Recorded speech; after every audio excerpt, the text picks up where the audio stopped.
And we need to be wary. We need to be wary because we're so quickly getting to that point where we get frustrated. Why is everybody asking me all the time? Watch it. You've prayed about it. You've asked God, make me that person. And now everybody's asking you, and some people are taking chances. Count it a privilege. Always count it a privilege. Even if people are taking chances, it's not about the people, it's you.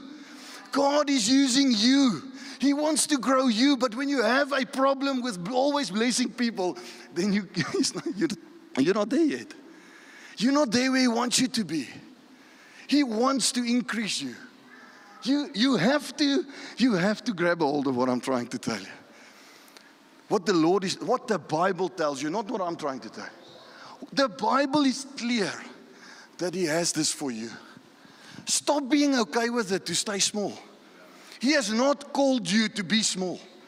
He has not called you to stay small. He has called you. He's put your spirit, His Spirit, the Almighty Spirit of God Almighty on your life for you to grow, to become bigger.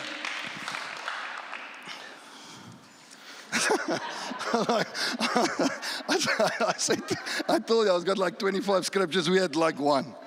Yay. Praise the Lord. Okay.